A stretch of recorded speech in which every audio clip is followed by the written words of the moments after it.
So I've made videos in the past looking at the creepiest or scariest Easter eggs in video games, but something that is far less common are Easter eggs found in scary games that aren't necessarily scary. So with that in mind, join me today as we take a look at 10 video game Easter eggs found in scary games that actually aren't scary. Just to be clear, the only real rule here is that the game has to be quote unquote scary, something which admittedly is open to interpretation. And the Easter egg itself can't actually be scary.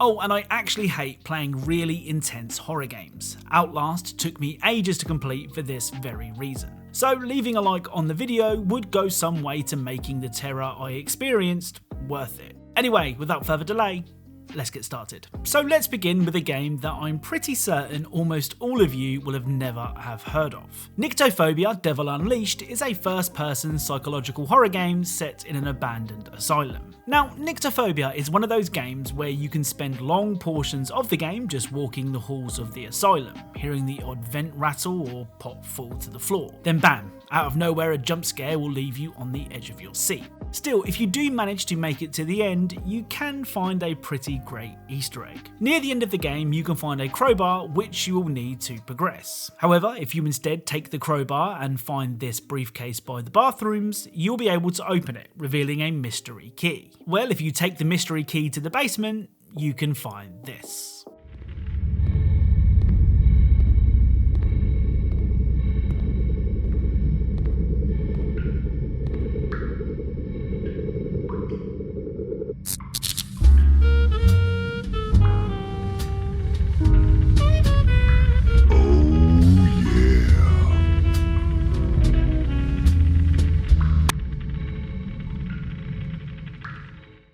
Now, I know I said none of these Easter eggs in this video would be creepy, but come on, this is pretty weird. Also in the room is a note from the developer, which says, "Hi, I am Kenneth Ager, the developer of this game. I would like to say thank you for playing my game. So yeah, the pandemic isn't over yet. I wish that you are safe wherever you are. Remember, your life is the most important thing ever created. So protect yourself and your family. Stay healthy, stay awesome.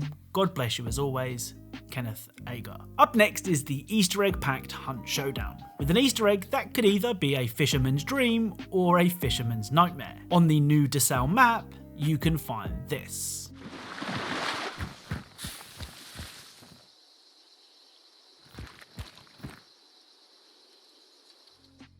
Now, I'm no marine expert, but I'm pretty certain that this is a catfish wearing a cowboy hat. Next to the fish is the man that presumably reeled this bad boy in, and as we can see, it seems that he never got to tell the tale of the one time he caught a giant fish wearing a cowboy hat. So the Telltale Walking Dead games have some of the coolest Easter eggs in video games. I mean, who can forget the zombie that floats by on a rubber ring after you've interacted with some objects in a very specific order?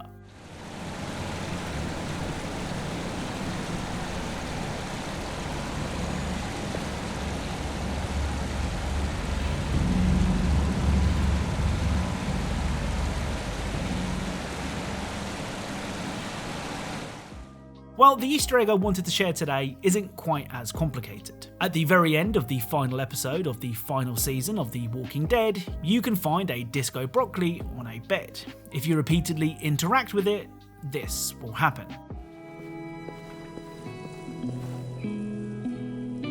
You're so cool, Disco Broccoli. Like, the coolest. Even if I could eat you, I wouldn't do it. You're too cool.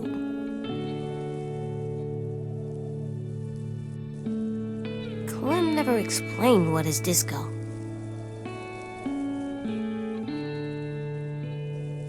Well, I'm just getting myself hungry.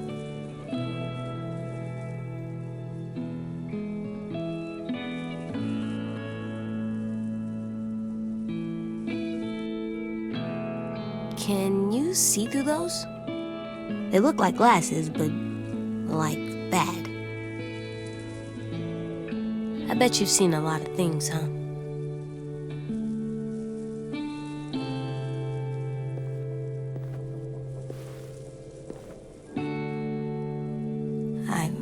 I've seen things you people wouldn't believe. toy airplanes on fire off the shoulder of McCurl Ranch.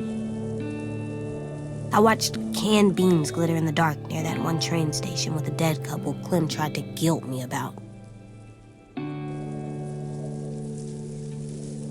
All those moments will be lost in time, like tears in Omar's stew. Time to die, Marlon.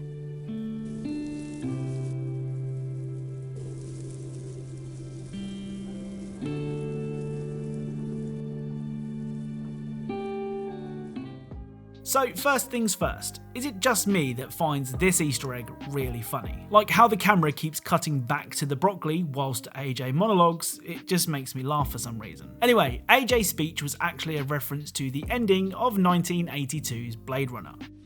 I've seen things you people wouldn't believe. Attack ships on fire off the shoulder of Orion. I watched sea beams glitter in the dark near the 10-house gate.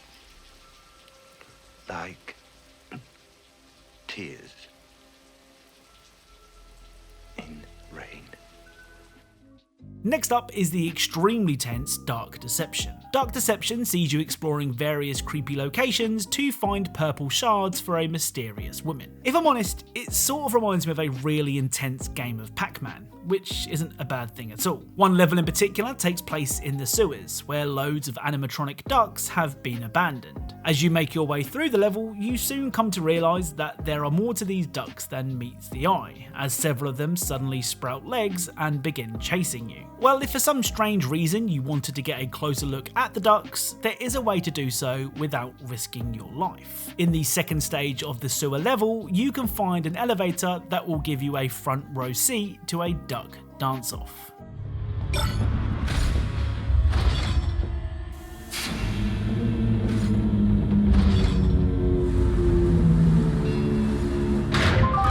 Good for you. I hope you choke on it.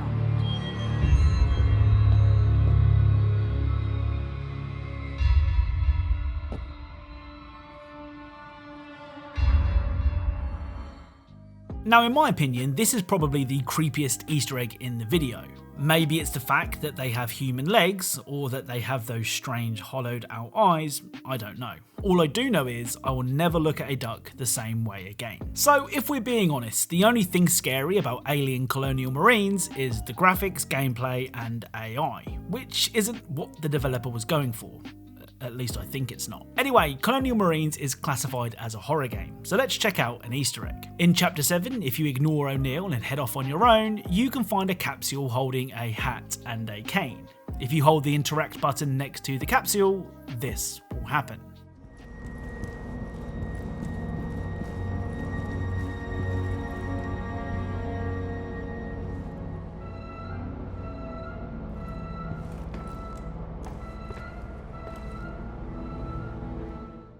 So the aliens being held in the test tubes are now wearing the hat and holding the cane. This is a reference to the movie Spaceballs, which itself was a parody of Alien. So that means Spaceballs parodied Alien, Alien then parodied Spaceballs, which of course had already parodied Alien.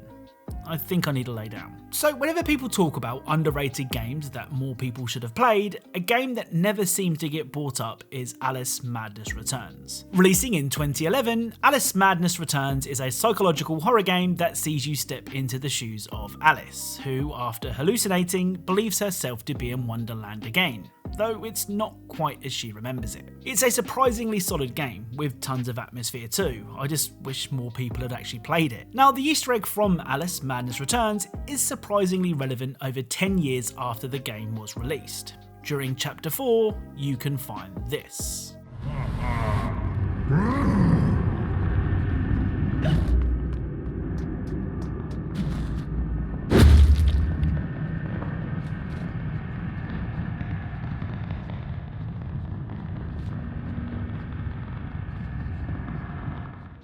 So this skeleton is that of Raz from Psychonauts. Of course, Psychonauts 2 released this week, so despite looking in pretty bad shape here, it seems that Raz is okay after all. The penultimate Easter egg comes from the jump scare filled Mr. Hopp's Playhouse 2. Now, we've already covered a few Easter eggs from Mr. Hopp's 2, including a secret Minecraft area. But this Easter egg references one of the most infamous movies of all time. Now, activating this Easter egg isn't easy.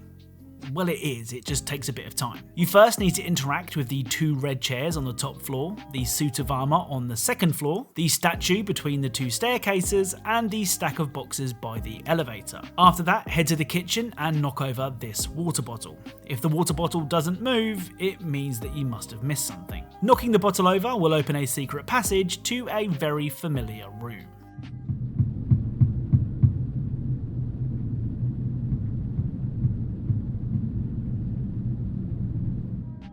So this room is a reference to the movie The Room, the so bad it became popular film directed by Tommy Wiseau, who can be seen in the secret room. To be honest, this is actually a pretty faithful recreation of The Room from the film. So the final Easter egg comes from one of the most iconic YouTube/Twitch games ever. Slender Man isn't necessarily a great game.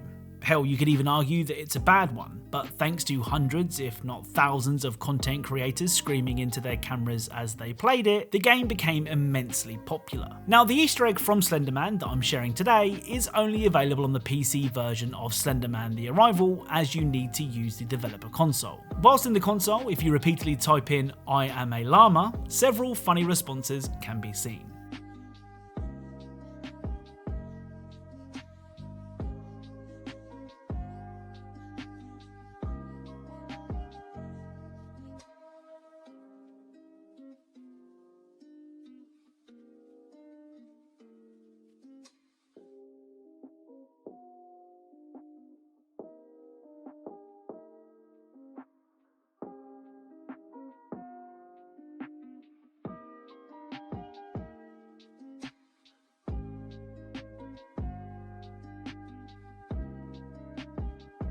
So that's it. If you enjoyed this video, then leaving a like is really appreciated. If you are a fan of Easter egg secrets and tiny details in games, then perhaps consider subscribing, as that's what this channel is all about. Thank you all very much for watching, and I'll speak to you all soon.